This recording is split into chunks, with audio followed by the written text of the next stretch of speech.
درس قرآن کے پروگرام میں خوش آمدید۔ آج کے درس میں ہم سورہ بقرہ کی آیات 194 سے 196 تک پڑھیں گے۔ 194 سے 196 تک۔ ان آیاتوں میں حرام مہینوں کی حرمت کے آداب، قتال فی سبیل اللہ کے لیے قربانی جانی اور مالی، اور حج اور عمرہ کے آداب کا بیان ہوا ہے۔ اور اس میں کافی مسائل، کافی سوالات، اور ان سوالات کے جوابات ہم دیں گے اور مسائل کا مدلل جواب ہم دیں گے، بشرطے کہ ان آیاتوں کو ہم غور اور خوض سے پڑھ لیں، ان میں غور اور فکر ہم کریں اور سمجھنے کی کوشش کر لیں۔ ترتیب کے ساتھ میں آیاتوں کو پڑھتا ہوں، ترجمے کے ساتھ تشریح بھی کریں گے، تفسیر بھی کریں گے، اور مسائل بھی سامنے آئیں گے، سوالات بھی سامنے آئیں گے۔ توجہ فرمائیں۔ اعوذ باللہ من الشیطان الرجیم، بسم اللہ الرحمن الرحیم۔ الشہر الحرام بالشہر الحرام، حرمت والا مہینہ بدلے میں ہے حرمت والے مہینے کی، والحرمات، اور سب حرمات میں قصاص برابری ہے، فمن اعتدى علیکم فاعتدوا علیہ، پھر جو کوئی زیادتی کرے تم پر تو تم بھی زیادت سختی کرو اس پر، بمثل ما اعتدى علیکم، جیسی کی سختی کی اس نے تم پر، واتقوا اللہ، اور اللہ سے ڈرو، واعلموا، اور جان لو، ان اللہ مع المتقین، کہ اللہ پرہیزگاروں کے ساتھ۔ سب سے پہلی بات تو یہ ہے کہ اس سے پہلے ہم لوگوں نے روزوں کے بارے میں پڑھا، اور روزوں کے بعد پھر قتال کے بارے میں کچھ گفتگو ہوئی، اور اس کے بعد حج کا مسئلہ آیا۔ مناسبت کیا ہے اس میں، تعلق کیا ہے، ربط کیا ہے؟ جس طرح آپ جانتے ہیں کہ اسلام کے جو بنیادی ارکان ہیں وہ 5 ہیں، جن پر اسلام کی عمارت استوار ہے، قائم۔ ان میں سے دیکھیں جتنے بھی پلرز ہیں ایک عمارت، ان میں آپس میں ربط ہونی چاہیے اسے۔ اگر وہ ایک دوسرے کے ساتھ مربوط نہیں ہے، ایک دوسرے کے ساتھ ان کا تعلق نہیں ہے، تو اس عمارت پر کیا حالت ہے؟ اور اگر ان بنیادوں میں سے، ستونوں میں سے ایک ستون بھی کمزور، پھر عمارت کی کیا حشر ہے؟ مثلا ایک آدمی بہت زیادہ نمازی ہے لیکن اس کا عقیدہ ٹھیک نہیں ہے، عقیدہ بھی ٹھیک اور نمازی بھی ہے، لیکن صوم کے بارے میں وہ جانتا نہیں ہے، صوم کے ساتھ اس کا تعلق روزوں کے ساتھ نہیں ہے، پھر ان تینوں کے ساتھ اس کا ربط، لیکن حج کے ساتھ نہیں ہے، حج کو وہ جانتا نہیں ہے، ان چاروں کے ساتھ ہے، زکوٰۃ کے ساتھ نہیں ہے۔ ایک معاشرے میں، اسلامی معاشرے میں 4 پلرز مضبوطی کے ساتھ قائم ہے، لیکن ایک پلر زکوٰۃ والا نہیں ہے، پھر معیشت کی کیا حالت ہے؟ زکوٰۃ بھی ہے، حج بھی ہے، لیکن نماز والا عمل نہیں ہے اس کی، تو یہ آپس میں مربوط ہے، آپس میں یہ مربوط۔ اسی ربط کے ساتھ ہم نے ان کو آیاتوں کو سمجھنا ہے۔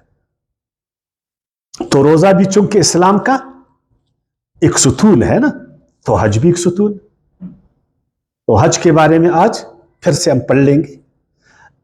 ایسا تھا کہ عرب میں خصوصاً وہ حج کے لیے کچھ مہینے انہوں نے مقرر کیے تھے، 3 مہینے، جانتے ہو 3 مہینے، ایک کون سے مہینے تھے حج کے لیے؟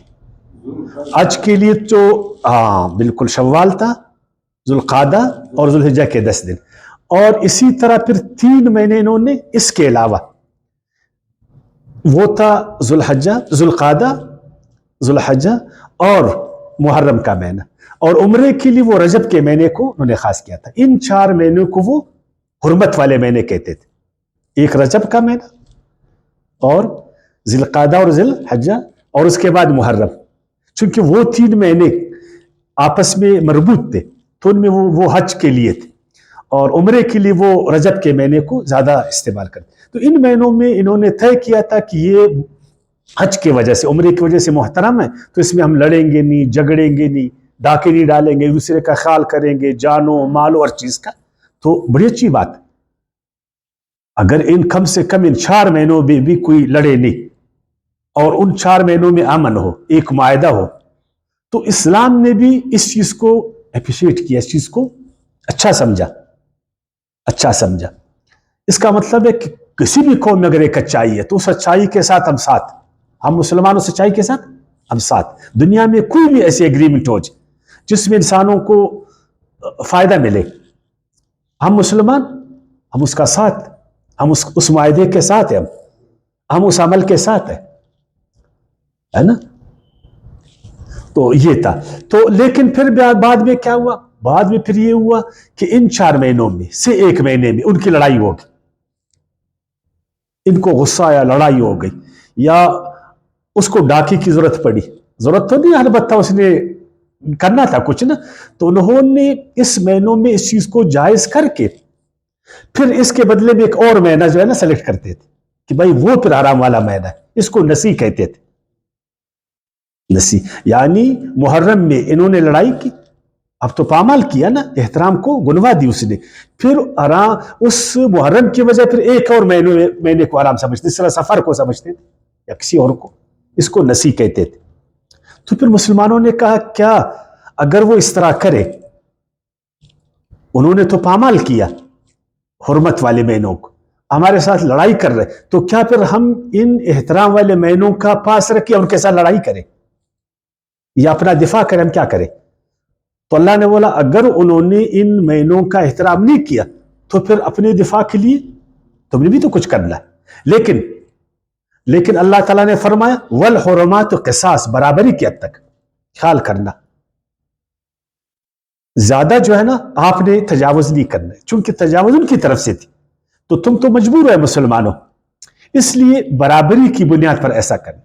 اسلام اپنے پیراکاروں کو جنگ کے وقت بھی عدل کا درس دیتا، برابری کا درس دیتا. اب ذرا دیکھیں، جنگ کی حالت میں انسان غصے میں ہوتا، انتقام کے جوش میں ہوتا، خون کا پیاسا ہوتا، اشتعال میں ہوتا، خصوصاً جب اس کے پاس طاقت ہوتی. لیکن اسلام کہتا نہیں، آپ نے جو امن کے معنی ہے نا اس سے بھی تم نے کوشش کرنا ہے کہ ناجائز فائدہ نہیں اٹھائے. فمن اعتدى علیکم فاعتدوا علیہ.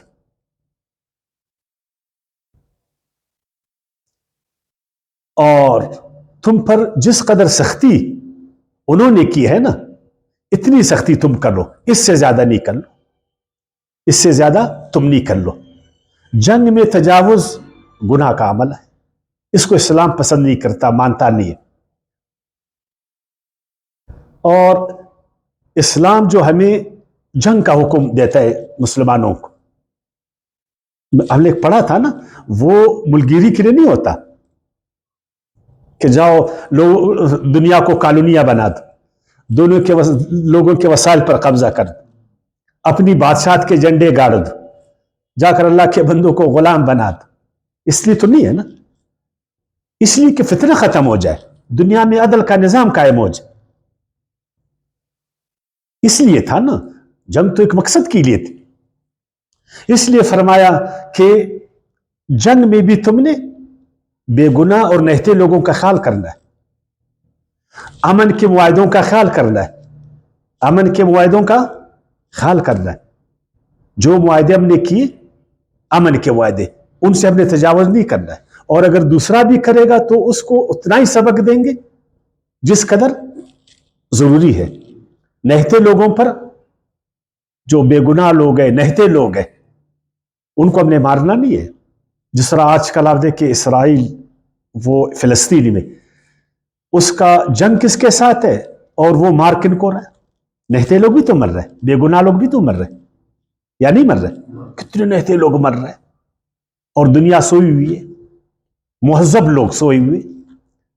کس کو نہیں بولتا کہ نہتے لوگوں کا کیا قصور؟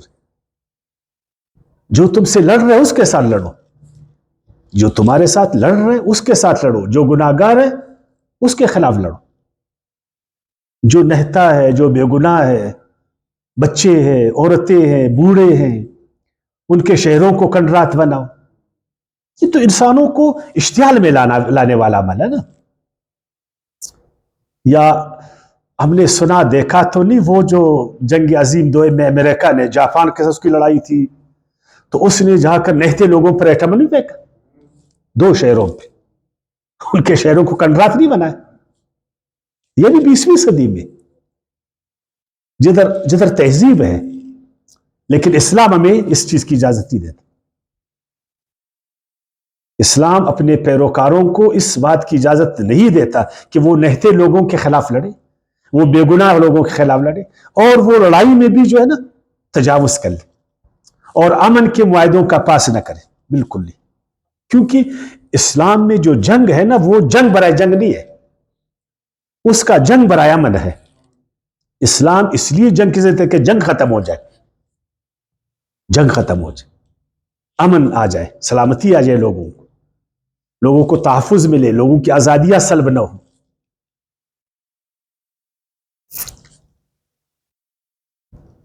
تو جوابی کارروائی میں بھی عدل کا دامن نہیں چھوڑنا ہے مسلمانوں. جوابی کارروائی انسان اشتعال میں ہوتا ہے نا، سخت اشتعال میں ہوتا ہے، سخت غصے میں ہوتا ہے، لیکن اسلام جوابی کارروائی میں بھی، جارحیت میں بھی کہتے نہیں عدل کا دامن چھوڑنا نہیں ہے، ظلم سے ہر حالت میں گریز کرنا ہے.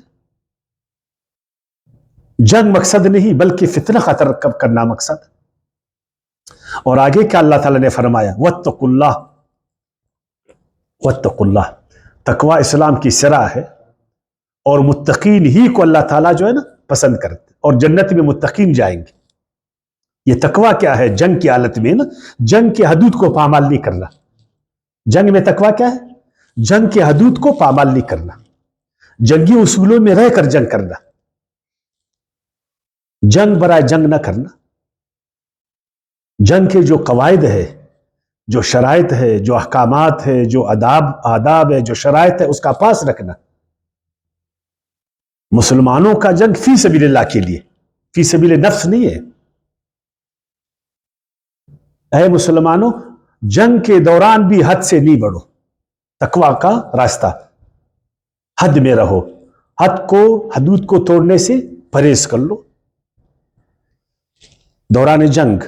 وَاعْلَمُوا أَنَّ اللَّهَ مَعَ الْمُتَّقِينَ، اور جان لو کہ اللہ پرہیزگاروں کے ساتھ ہے. بظاہر تو ایسا لگتا ہے کہ عجیب بات، لیکن آپ صلی اللہ علیہ وسلم نے اور آپ صلی اللہ علیہ وسلم کے ساتھیوں نے ان آیاتوں پر عمل کر کے جنگ کیا تو اللہ تعالیٰ نے ان کا ساتھ دیا نہیں دیا؟ وہ کامیاب ٹھہرے نہیں ٹھہرے؟ انہوں نے خدائی اصولوں پر جنگ کیا، خدائی اصولوں پر، اور مخالفین نے جنگ کے اصولوں کو پامال کر دیا. اللہ نے کس کا ساتھ دیا؟ مسلمانوں کا ساتھ دیا، اصحاب رسول کا ساتھ دیا، جناب محمد صلی اللہ علیہ وسلم کا ساتھ دیا. آج اگر ہمارے ساتھ ایسا نہیں ہو رہا تو ہم نے جو ہماری جنگیں ہیں تو وہ قرآن کی روشنی میں تو نہیں لڑی جا رہی، خدائی حدود میں تو نہیں ہے. اچھا، پھر آیات نمبر 196 کی طرف آئیں گے. وَأَنفِقُوا فِي سَبِيلِ اللَّهِ. اب جنگ کے لیے پیسے کی تو ضرورت ہے نا، یا نہیں ہے؟ دشمن آپ کے خلاف وہ جنگ کے لیے پر تول رہا، جنگ کو مسلط کیا ہے، تو جنگ تو وظیفوں سے نہیں لڑی جاتی، یا وظیفوں سے لڑی جاتی. ہمارے ہاں تو خیر بزرگ لوگ وظیفوں سے جو ہے نا شکست دیتے ہیں نا، بجائے کہ وہ اسلحہ وہ کر لے، اسلحہ فراہم کرے، اپنے لیے جمع کرے اور اپنی فوجی طاقت کو بڑھائے، مضبوط کر لے، اس پر پیسہ لگائے. وہ تو کہتے ہیں جی ہم لوگ مسواکوں سے جو ہے نا جنگوں کو فتح کریں گے، ہمیں تلواروں کی ضرورت نہیں ہے، ہمیں ٹینک توپ کی ضرورت نہیں ہے نا. ہم لوگوں کو تو یہ کہا جاتا وہ فلاں جماعت فلاں جگہ میں ایک قلعہ فتح نہیں ہو رہا تھا، ایک وہ نہیں ہو رہا تھا، تو وہاں انہوں نے کہا کہ ہم نے کون سی چیز چوڑی ہے نا، پھر انہوں نے کہا کہ ہم نے مسواک چوڑا، تو دوبارہ جو انہوں نے مسواک شروع کی تو وہ خود بخود جو ہے نا قلعہ انہوں نے چھوڑ دی. اور ایک دوسرا قلعہ تھا وہ پھر پتہ نہیں کس وظیفے سے انہوں نے فتح کی، اور فلان تھا پھر پتہ نہیں کس وظیفے سے انہوں نے وہ کر دی اس کو. لیکن نہیں، اللہ نے فرمایا کہ اس کے لیے انفاق ضروری. جب تک جانی اور مالی قربانی نہیں دو گے اپنا دفاع تم نہیں کر سکو گے. ترک جہاد، یہ ہلاکت ہے، یاد رکھنا. ترک جہاد کہ تم پر کوئی جنگ مسلط کرے تم کو غلام بنانے کے لیے، تمہاری آزادی کو سلب کرنے کے لیے، تمہاری ملت اور مال کو لوٹنے کے لیے، قانونی بنانے کے لیے، اور استعمار تمہارے سر پر کڑا ہے۔ تو اس وقت جو ہے نا، اگر تم نے لڑائی نہیں کی اور لڑائی کی کوشش نہیں کی اور لڑائی کو تم نے طاقت فراہم نہیں کی، تو یہ ہلاکت ہے، یہ ہلاکت ہے۔ اور جس طرح آپ دیکھیں ہماری کیا حالت ہے، ہم جنگ کی پوزیشن میں نہیں ہے نا، جنگ تو کر رہے لیکن اس کی پوزیشن میں ہم نہیں ہے، ہم نے اس کے لیے تیاری نہیں کی، ہم سب، ہماری کیا حالت ہے ابھی۔ تو فرمایا کہ ترک جہاد ہلاکت ہے، اسی طرح ترک انفاق فی سبیل اللہ یہ بھی ہلاکت، کیونکہ جنگیں جو ہے، جنگیں وہ وظیفوں سے نہیں لڑ جاتی، مسواکوں سے نہیں، یہ بڑے بڑے وہ سے نہیں۔ ہم تو کہتے ہیں نا کالے اماموں سے جنگیں لڑی جاتی، وہ کالے امامے والے ایسا کریں گے، کالے امامے والے، میں نے بھی کالا امامہ پہنا ہوا ہے نا، ہم لوگوں کا بھی یہی سوچتا کالا امامہ پہنیں گے تو یہ ہوگا تو وہ ہوگا، نہیں، اس میں یہ ہے کہ آپ نے دولت کے ذریعے سے، انفاق کے ذریعے سے اپنی جو جنگی پوزیشن اس کو تم نے مضبوط کرنا۔ بعض لوگ جان کی قربانی لگا سکتے، بعض لوگ مال کی لگا سکتے،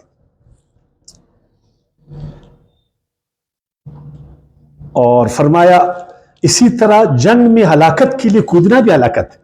بعض علماء نے پھر یہ کیسا یاد کیا، یعنی آپ کمزور ہے، اب دشمن خواہ آپ کو اشتعال میں لاتے، آپ کی کمزوری سے ناجائز فائدہ اٹھاتے، اشتعال میں لا کر آپ سے ایک ایسی حرکت کرواتے کہ تم جنگ کے لیے آمادہ ہو جاؤ، جب تم میدان میں آؤ وہ اپنی طاقت سے بھرپور تم پر حملہ کرے اور تم کو ہلاک کر دے، جس طرح بھی فلسطین کے ساتھ ہو رہا ہے، یہ بھی ہلاکت ہے۔ چونکہ قرآن، ہم تو اشتعال والے لوگ ہیں، قرآن کو دیکھتے نہیں ہیں، اپنے اسلاف کی تعلیمات کو نہیں دیکھتے کہ ہمارے اسلاف نے ان آیاتوں میں ہمیں کیا سبق دیا۔ صحابہ کرام رضی اللہ عنہ کی جماعت نے اس آیات کو کس طرح میں سمجھایا، تین طرح سمجھایا نا، ترک جہاد بھی ہلاکت، اور جہاد کی تیاری مضبوطی کے ساتھ، ایک مضبوط فوج طاقت نہ ہونا یہ بھی ہلاکت، اور کمزوری کی حالت میں جنگ میں گرنا یہ بھی ہلاکت۔ کاش کہ ہم اس کو سمجھتے تو آج ہم ہلاک نہیں ہوتے۔ ہر جگہ ہمیں اشتعال میں لایا جاتا، ہماری کمزوری سے ناجائز فائدہ اٹھایا جاتا، پھر دنیا پر باور کرایا جاتا ہے کہ دیکھو جنگ کے لیے تو یہ آئے تھے میدان، ہم تو اپنا دفاع کر رہے ہیں، اب اسرائیل تو یہ کہتے ہیں کہ میں دفاع کر رہا ہوں، اقدام تو انہوں نے کیا تھا، ہم تو دفاع کر رہے ہیں، اب دفاع میں اس نے کیا حالت، کیا ہدم مچایا ہوا۔ اور یہ کہ ہر حالت میں قربانی، اگر آپ کمزور ہے تو اس کمزوری پر اللہ آپ کو نہیں چھوڑے گا، اپنی کمزوری کو آپ نے طاقتور بنانا ہے۔ جو کمزور ہے اس دنیا میں، قانون میں تو یہ نیچرل اس میں آنا، جو کمزور ہے اس کی کیا حیثیت ہے، جس کی لاٹھی اس کی بینس، اگر آپ کے پاس لاٹھی نہیں ہے تو بینس تمہارے ساتھ نہیں ہے۔ پھر یہ بعض لوگ ہمیں جو ہے نا لاٹھی کی طرف نہیں لاتے، پھر بینس تو نہیں رہے گی آپ کا۔ ہاں پھر آگے فرمایا وَلَا تُلْقُوا بِأَيْدِيكُمْ إِلَى التَّهْلُكَةِ، اور نہ ڈالو اپنے آپ کو اپنے ہاتھوں ہلاکت میں، اپنے ہاتھوں ہلاکت میں، یعنی جنگ کرو ورنہ ہلاک ہو جاؤ گے۔ اگر جنگ ضروری ہے، جنگ کے لیے مال فراہم کرو، اپنی جنگی طاقت کو، صلاحیت کو زیادہ کرو ورنہ ہلاک ہو جاؤ گے۔ اور اگر کمزور ہو جنگ میں مت کودو جب تک تم طاقتور نہ ہو ورنہ ہلاک ہو جاؤ گے، اور قربانی سے دریغ نہیں کرو جنگ کی حالت میں ورنہ ہلاک ہو جاؤ گے۔ وَأَحْسِنُوا، اور احسان کرو، ان اللہ یحب المحسنین، بے شک اللہ احسان کرنے والوں کو پسند کرتے۔ احسان کیا ہے؟ میں ایک کام آپ کے ذمہ لگاتا ہوں، آپ اتنا ہی کرتے ہو جتنا میں نے آپ کو بتایا، یہ بھی اچھی بات، لیکن اس کام کو بخوبی انجام دینا، اس کام کو بخوبی انجام دینا، اور دل کی گہرائیوں سے، خلوص کے ساتھ، خلوص کے ساتھ۔ اس کام کو انجام دینا اس خلوص کے ساتھ، محبت کے ساتھ، جذبے کے ساتھ، شوق کے ساتھ، یہ احسان ہے۔ احسان کا ایک ترجمہ یہ بھی ہے نا، کسی کی کمی اور خامی کو پوری کر دینا۔ کاش کہ ہم اللہ تعالیٰ کے سارے احکامات کو دل کی گہرائیوں سے محبت کے ساتھ، شوق کے ساتھ، جذبے کے ساتھ ادا کرتے، چاہے وہ نماز ہے، چاہے وہ حج ہے، چاہے وہ زکوٰۃ ہے۔ ہم زکوٰۃ بھی دیتے ہیں، وہ جوش و جذبہ نہیں ہے۔ نماز پڑھتے ہیں، وہ جوش و جذبہ نہیں ہے، وہ خلوص نہیں، وہ محبت نہیں ہے۔ روزہ بھی رکھتے ہیں تو ہم پر بوجھ، حج بھی ہم پر بوجھ، باقی احکامات بھی ہم پر بوجھ۔ کاش کہ ہر کام کو ہم حسن کے ساتھ، خوبی کے ساتھ نبھائیں، یہ احسان ہے۔ آیات نمبر 196، وَأَتِمُّوا الْحَجَّ وَالْعُمْرَةَ، اور حج کا بھی تعلق، پھر میں نے کہا حج کا تعلق ہے بھی۔ یہ ساری لڑائیاں تو اسی مرکز کے حوالے سے تھی، پتہ نہیں آپ جانے یا نہ جانے۔ آپ صلی اللہ علیہ وسلم نے مکے میں جو ہے نا، مکے میں جب لا الہ الا اللہ کا اعلان کیا، اس کا مطلب تھا کہ یہ جو مرکز ہے نا، یہ اللہ کا مرکز، اس میں اللہ کا دین جو ہے نا چلے گا، باقی ادیان نہیں چلیں گے۔ اس میں اللہ کی عظمت اور بڑائی کے آگے لوگ جھکیں گے، اور یہی مرکز سارے انسانوں کے توجہات کا مرکز بنے گا۔ وہ جانتے تھے اس کو، کیونکہ ابراہیم علیہ السلام امام للناس تھا نا، تمام انسانوں، اور بیت اللہ مسابۃ للناس، مسابۃ للناس، امن للناس، اور سارے مسلمان دنیا پر اچائی کے گواہ۔ وَكَذَلِكَ جَعَلْنَاكُمْ أُمَّةً وَسَطًا لِتَكُونُوا شُهَدَاءَ عَلَى النَّاسِ، اور اس کے لیے تو پھر حج کا ہونا ضروری ہے نا، کہ سارے جہاں کے انسان، خصوصاً مسلمان، وہ بیت اللہ کی طرف آج سال میں ایک بار، اور عمرے کے لیے ہمیشہ ہمیشہ، تاکہ گھر آباد ہو جائے، اللہ کا مرکز مضبوط ہو جائے، اور اتنا مضبوط کہ یہ مسابۃ للناس بن جائے سارے انسانوں کی، اور سب کے لیے امن للناس بن جائے، اور ساری انسانیت قیام للناس بن جائے۔ دنیا جہاں کے انسانوں کو یہ آپ شاد اور آباد کرے، دنیا میں امن قائم کرے، دنیا والوں کے مسائل ادھر سے حل ہو جائے۔ تو اس کے لیے حج کا ہونا تو ضروری ہے نا، تو حج کے لیے، اور اگر کسی نے نیت کی کہ میں نے حج کرنا، اور وہ حج پر نیت، عملی نیت اور عقیدے کی نیت، تو فرماتے ہیں نا کہ پھر اس کو حج کو پورا کرنا ہے اور عمرے کو پورا کرنا۔ وَأَتِمُّوا الْحَجَّ وَالْعُمْرَةَ، اور پورا کرو حج اور عمرہ، للہ، صرف اللہ کے لیے۔ حج کس کے لیے؟ صرف اللہ کے لیے۔ پہلے بھی لوگ حج کرتے تھے، پہلے بھی لوگ حج کرتے تھے، آپ صلی اللہ علیہ وسلم سے پہلے بھی تو عرب لوگ حج کرتے، مگر ان کا حج جو ہے وہ للہ، یعنی اللہ کی خوشنودی کے لیے نہیں تھا۔ نام و نمو، ریاکاری، وہاں بڑے بڑے میلے لگتے تھے، بس صرف تجارت، بڑے بڑے شاعر ہوتے تھے، بس ایک میلہ تھا، وہ ایک میلہ تھا، ایک سیاحت تھی، سیر سپاٹا جس کو ہم کہتے۔ آج بھی ہمارے جو یہ مذہبی جو وہ تھے اجتماعات، ان میں یہ چیزیں زیادہ ہیں نا، مقصد یہ بس سیر سپاٹا ہے، وہ سیاحت تو نہیں، یہ صرف اللہ کے لیے ہو جائے، اس میں ریاکاری نہ ہو، اور اس میں حج اور عمرے کی جو مقصدیت ہے وہ سامنے ہو۔ حج کا مقصد کیا ہے؟ میں نے بتایا تھا آپ لوگوں کو نا، دیکھیں یہ جو کھلاڑی جو کھیلتے ہیں نا، تو ان کا ہدف گول ہوتا ہے نا، وہ جو گول، ان کا توجہ گول کی طرف ہوتا ہے نا، اور وہ ہمیشہ گول کی طرف جو ہے نا دوڑتے ہیں نا، یا کوئی ناموری کے لیے، ناموری کے لیے نہیں کرتے، جو ناموری کے لیے کرتا ہے ادھر پھر وہ ہار جاتے، ان میں وہ جماعت بندی، ان میں وہ نظم، اپنے ہدف کی طرف آگے بڑھنا، دیکھا آپ لوگوں نے نا، خصوصاً فٹ بال میں تو آپ لوگوں نے دیکھا ہوگا نا، بس توجہ گول کی طرف۔ تو ادھر بھی توجہ اے مسلمانوں وہ مقصد اسلام کی طرف ہو، مقاصد شریعت کی طرف۔ مقاصد شریعت کے بارے میں نے آپ کو پڑھایا تھا نا، 3 چیزیں پھر یاد رکھیں۔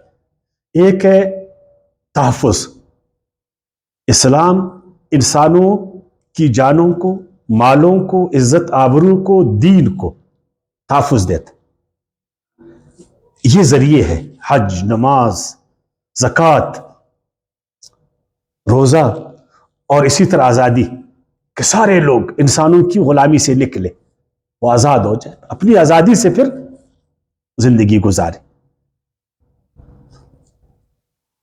اور پھر عدل احسان کہ ایک عادلہ نظام پیدا ہو جائے انسانوں کے بیچ، یہ دین کا مقصد تھا. تو حج بھی اسی کے لیے ہو جائے، للہ کے لیے، کہ ہم نے اس بڑے عمل کے ذریعے دنیا میں عدل برپا کرنا ہے.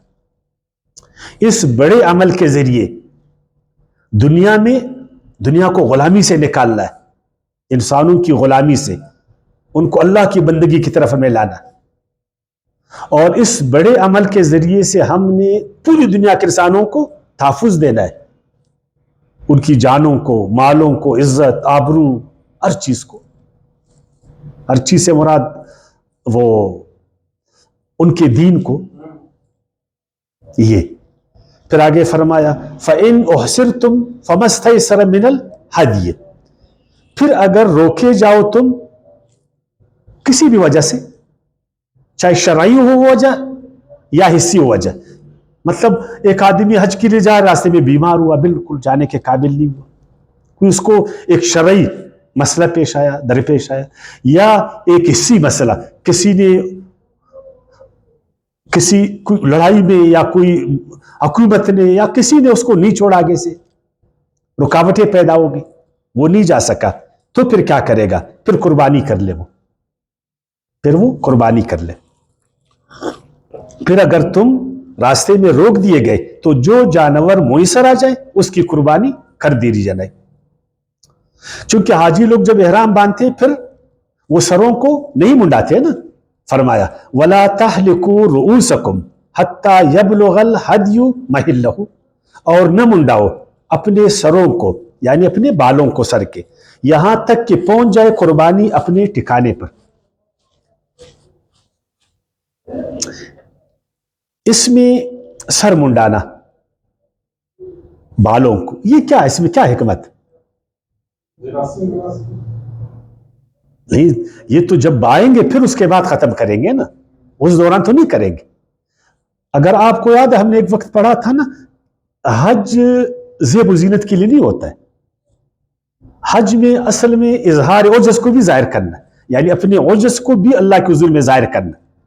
اب دیکھیں ہر آدمی اگر کپڑوں میں لگ جائے، ہر آدمی اگر زیب و زینت میں لگ جائے، ہر آدمی اگر دوسرے کاموں میں لگ جائے، تو وہ بڑا کام پھر وہ تو رہ جاتا ہے.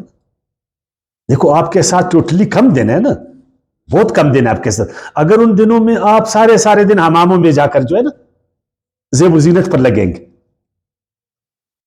آپ سیر سپاٹوں میں لگیں گے اور وغیرہ وغیرہ، تو وہ بڑا مقصد پہ کدھر جائے گا؟ اس لیے اللہ تعالیٰ نے فرمایا کہ آپ نے، دوسری بات ہے کہ وہاں ہر آدمی جائے وہ اپنی عجز کو ظاہر کرے. اگر وہ ریاکاری کو ظاہر کرے گا تو لوگوں میں پھر حسد رشک پیدا ہو جائے گا، یار اس کے کتنے اچھے بال ہیں، اس کے کتنے اچھے کپڑے ہیں، اس کی کتنی اچھی گڑی ہے، اس کا فلان کتنا اچھا ہے نا. تو لوگوں کے توجہات کا مرکز پر بیت اللہ نہیں رہے گا، پھر لوگوں کے توجہات کے مرکز بنیں گے. جب ہم پراگندی کی شکل میں ہوں گے تو ہمارا توجہ پھر سب بیت اللہ پر ہوئے گا، اپنے مقصد پر ہوئے گا. ادھر بھی دیکھو ایک جیسا کپڑا، اس نے بھی ایک جیسا کپڑا پہنا، اس پر تو پھر اس کی طرف توجہ نہیں جائے گا. لوگوں کی جو ہے نا وہ فیشن کی طرف نہیں جائے گا. تو ہم نے فیشن کو کیا کرنا ہے؟ ترک کرنا ہے. پہلے زمانے میں یہ بالوں پر بڑا فیشن ہوتا تھا، بڑے بڑے بال، اس کو پھر وہ تیل لگاتے تھے، بڑے بڑے عجیب و قسم کا ہوتا تھا نا، تو اس سے وہ تکبر کا اظہار بھی کرتے تھے. جب یہ پراگندہ ہوئیں گے، اسی لیے فرمایا اس میں کنگھی نہیں لگا، اس میں تیل نہیں لگاؤ نا، سنا آپ لوگوں نے علماء کرام سے، تاکہ اصل توجہ زیب و زینت کی طرف نہیں ہو جائے، فیشن کی طرف نہیں ہو جائے، اور توجہ جو ہے نا مقاصد و شریعت کی طرف، حج کی طرف ہو جائے، حج کے جو مقاصد اس کی طرف ہو جائے. اس وجہ سے قربانی کیا ہے؟ علماء نے فرمایا کوئی بکری، کوئی بکرا، بھیڑ، اور اونٹ میں حصہ، بیلوں میں حصہ وغیرہ، آپ لوگ جس طرح اس سب کو معلوم ہے نا. اور بعض علماء نے، کچھ علماء نے کہا کہ اس سے کوئی تحفہ بھی آپ لے سکتے، کوئی تحفہ. وہ تو میں نے عام علماء کی بات کی نا. تو بعض لوگوں نے ہدیے سے مراد تحفہ، لیکن قرآن میں وہ قربانی کا تصور زیادہ آیا. اب قربانی کی جگہ کہاں ہے؟ دیکھیں اللہ تعالیٰ نے فرمایا اور تم اپنے سر کے بال اس وقت تک نہ منڈواؤ جب تک کہ قربانی اپنے ٹھکانے پر نہ پہنچ جائے. ٹھکانہ کدھر ہے؟ امام ابو حنیفہ رحمۃ اللہ علیہ، عبداللہ بن مسعود ثانو، حضرت علی کرم اللہ وجہہ، امام مجاہد، ایسے بڑے علماء نے فرمایا کہ جب تک قربانی ادھر نہیں جائے بیت اللہ میں، حرم میں، جب حرم میں وہ پہنچ گیا، وہ ذبح ہوا، اس کے بعد آپ نے سر منڈوانا ہے. اور باقی علماء کہتے ہیں کہ جدھر آپ روکے گئے وہی ادھر ہی آپ اس کو وہ کر لو، منڈاد ذبح کر لو، ادھر ہی سروں کو منڈاد.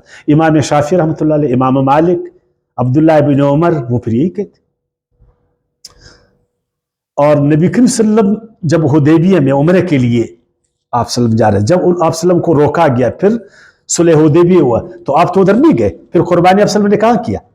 ادھر ہی کیا نا، حدیبیہ کے اس میں. حالانکہ حدیبیہ جو ہے وہ حرم سے باہر تھا، ادھر ہی آپ صلی اللہ علیہ وسلم نے قربانیاں بھی کی اور سروں کو بھی منڈا اور واپس چلے گئے نا. تو یہ فمن کان منکم مریضا او به اذى من راسه ففدیۃ من صیام او صدقۃ او نسک. پھر تم میں سے اگر کوئی شخص بیمار ہو یا اس کے سر میں کوئی تکلیف ہو تو سر کے بال منڈوا دے، مگر چاہیے کہ بطور فدیہ، بطور جرمانہ روزہ رکھے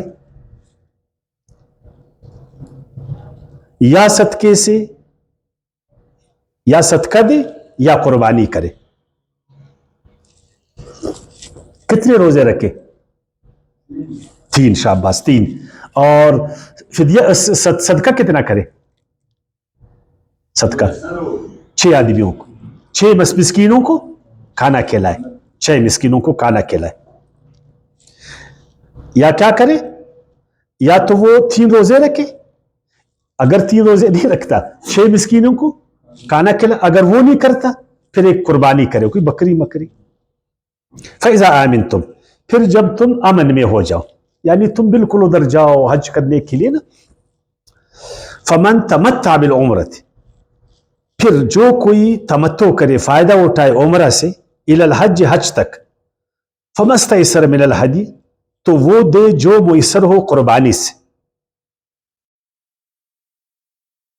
پھر جب تمہیں امن حاصل ہو تو جو شخص عمرہ اور حج ملا کر حاصل کرنا چاہے وہ بھی جیسا جانور میسر ہے قربانی دے. حج 3 طرح کے ہیں، سنا آپ لوگوں نے. ایک حج افراد ہے، صرف حج کرنا، اس کے ساتھ عمرہ نہیں کرنا. ایک حج قران ہے، ایک نیت کے ساتھ احرام کے ساتھ، ایک نیت احرام کے ساتھ حج اور عمرہ کرنا. اور ایک تمتع ہے، حج تمتع، اس میں حج بھی کرنا، عمرہ بھی کرنا، عمرہ کر کے پھر اس کے بعد احرام کو کھولنا. مختصراً آپ کو، ورنہ مسائل کتابوں میں ہے زیادہ، اس طرف میں زیادہ نہیں جاؤں گا. اس کے بعد پھر حج کا احرام کرنا اور حج کرنا. اس میں مگر ایک چیز یاد رکھنا، اگر ایک آدمی صرف حج کرے گا، اس کے ساتھ عمرہ نہیں کرے گا، تو اس پر قربانی نہیں ہے. کیا نہیں ہے؟ قربانی نہیں. اور اگر اس کے ساتھ عمرہ ملائے گا یا حج قران، یعنی قران یا تمتع، پھر وہ قربانی بھی کرے گا. اب اس میں بڑا مسئلہ آپ کے ساتھ، اس وقت بہت رونا دھویا جاتا ہے نا کہ بہت مسلمان زیادہ قربانیاں کرتے اور وہ سارا گوشت ضائع ہو جاتا ہے نا. گوشت بھی ضائع ہو جاتا ہے اور نایاب بھی ہو جاتا ہے، اس وقت دستیاب بھی نہیں ہوتا ہے. بڑے مشکلات سے ہم دو چار ہے، بڑا پیسہ بھی ہمارا خرچ ہو رہا ہے، حاجیوں کا بھی بڑا پیسہ خرچ ہو رہا ہے. تو کیا اسلام آپ کو ایک چیز کو ضائع کرنے کا اجازت دیتا ہے؟ یہ کیسا ثواب ہے کہ لوگ بھوک سے مر رہے اور تم وہاں پر جو ہے نا گوشت کو ایسا ہی جو ہے نا وہ زمین میں جو ہے نا وہ کر لے، ضائع کر. تو اس سے تو بہتر ہے کہ آپ صرف حج کر لو، عمرہ پھر کب کر لو، کیونکہ عمرہ اگر آپ ایام حج میں کریں گے تو پھر آپ کو قربانی دینا پڑے گا. اور ایام حج میں نے کہا ایک شوال کا مہینہ ہے، وہ ہے ذی القعدہ ہوا، ذی الحجہ کے 10 دن. اس سے بہتر یہ ہے نا کہ جب حج آدمی نے کیا حج، اس کے بعد عمرہ اس کے ساتھ کرے. ایام حج میں نہیں، پھر اس پر قربانی نہیں ہے. اگر ایک آدمی صرف عمرہ کرے گا اس پر قربانی نہیں ہے. اگر ایک آدمی صرف حج کرے گا اس پر بھی قربانی نہیں ہے. اگر وہ حج اور عمرے کو ملائے گا پھر اس پر قربانی ہے. تو بجائے اس کا کہ ہم ادھر خام خواہ جا کر عمرہ بھی کرتے اور حج بھی کرتے اور قربانی اپنے اوپر واجب کرتے، تو کیوں نہ ہم عمرے کو الگ کر لیں. ہمارے ملکوں کو چاہے ایسا طریقہ بنائے، پہلے حج اپنا کرو، ایام حج میں حج ہو گیا، اس کے بعد عمرہ کرو. ہو سکتے نہیں ہو سکتے؟ بالکل ہو سکتے. اور اگر کسی کو وہ ہے وہ عمرہ الگ سے کرے. پھر اس پر کافی ہمارے علماء نے باتیں کی ہے، اس پر کافی ہمارے علماء نے باتیں کی ہے. امام جساس نے اس پر بات کی ہے، اور خلفائے راشدین میں سے جو 2 ہمارے بڑے خلیفہ تھے، حج تمتع کے بارے میں ان کے فتاوی آپ دیکھیں. پھر حضرت عثمان صلی اللہ علیہ وسلم کے زمانے میں مسئلہ بڑا چڑ گیا، اس میں آپ دیکھیں. اس طرف میں نہیں جاؤں گا، صرف اتنی سی بات میں کہتا ہوں کہ صرف عمرے پر قربانی نہیں ہے اور صرف حج پر بھی نہیں ہے. اگر ہم صرف اتنا کریں کہ عمرے کو ایام حج کے کچھ پیچھے لے جائے، حج بھی کیا پھر اس کے بعد عمرہ کیا، ہم لوگ آ گئے، قربانی نہیں ہم لوگوں پر، تو کتنی بچت؟ بہت بڑی بچت. ایک سفر میں حج عمرہ یا صرف حج، ہمارے علماء بتاتی نہیں کہ ایک سفر میں حج عمرہ بڑا ثواب. یہ بھی مسئلہ امام ابو حنیفہ سے وہ دلیل لاتے. امام صاحب رحمۃ اللہ نے فرمایا کہ جو آدمی حج اور عمرے کو ملائے گا سب سے افضل حج قران، اس کے بعد حج تمتع، اور یہ جو خالی حج کرے گا اس کا. لیکن امام شافعی رحمۃ اللہ علیہ، امام مالک رحمۃ اللہ علیہ، اور ایک اس میں امام حنبل، یہ سب کہتے کہ نہیں، صرف حج ثواب ہے. کیا ثواب ہے؟ چونکہ ان اماموں کو ہم نے پڑھا نہیں ہے، وہ بھی بڑے بڑے امام ہیں. اگر امام ابو حنیفہ بہت بڑا امام ہے، اس میں کوئی شک نہیں، تو کیا وہ دوسرے امام نہیں تھے؟ کیا اسے ہم فائدہ نہیں اٹھا سکتے؟ وہ بھی تو بڑا ثواب، وہ بھی تو افضل ہے. ایک بڑا مسئلہ یہ بھی حل ہوتا تھا. ورنہ قربانی پر انشاءاللہ کبھی اگر اللہ نے زندگی دی اس پر بات کر لیں گے نا. ویسے بھی اللہ تعالیٰ نے فرمایا لَن يَنَالَ اللَّهُ لُحُومُهَا وَلَا دِمَاؤُهَا وَلَكِنَّ يَنَالُهُ التَّقْوَىٰ مِنكُمْ. پڑھا آپ لوگوں نے نا، آپ لوگوں نے پڑھا. اللہ تعالیٰ کو جو ہے نا نہیں پہنچتا گوشت اس کا نہ خون اس کا، لیکن اللہ کو تقویٰ پہنچتا ہے اس کا. اور ویسے بھی گوشت یہ جو ہم ذبح کرتے، یہ تو سورہ حج کے آیات نمبر 28 میں یہ تو مسکینوں کو کھلانا ہے یا خود کھانا ہے. یہ تو اس لیے نہیں کہ ہم گوشت کو ضائع کریں. ابھی ادھر ہر ایک ذبح کرتا ہے، مسکین بھی تو کوئی نہیں ہے نا. یہ بڑا صورتحال ہے نا. چلو فمن لم یجد فصیام ثلاثۃ ایام، اگر کسی نے قربانی نہیں پایا تو پھر روزے رکھے. چلو روزے کی طرف ہم لوگ آ جائیں، روزے بھی تو بڑا عمل ہے، پھر بھی ہم اس سے بچ جائیں گے. 3 روزے حج میں اور 7 روزے جب ہم آج ہی حج سے آج، تلک عشرۃ کاملۃ، یہ 10 ہوئے. ذالک لمن لم یکن اہلہ حاضر مسجد الحرام، یہ بار والوں کے لیے، ادھر کے رہنے والوں کے لیے نہیں ہے. واتقوا اللہ، حج کے دوران بھی اللہ سے ڈرو، حج کے حدود کو اعمال مت کرو، حج کے مقاصد کو مت بھولو، احکامات کو، آداب کو مت بھولو. وَاعْلَمُوا أَنَّ اللَّهَ شَدِيدُ الْعِقَابِ، اور جان لو اگر تم نے حج کے حدود کو پامال کیا تو اللہ تعالیٰ پھر عذاب دے گا. اللہ نہ کرے کہ یہ اچھا کام ہمارے لیے باعث خرابی ہو، باعث رحمت ہو جائے. وَمَا عَلَيْنَا إِلَّا الْبَلَاغُ.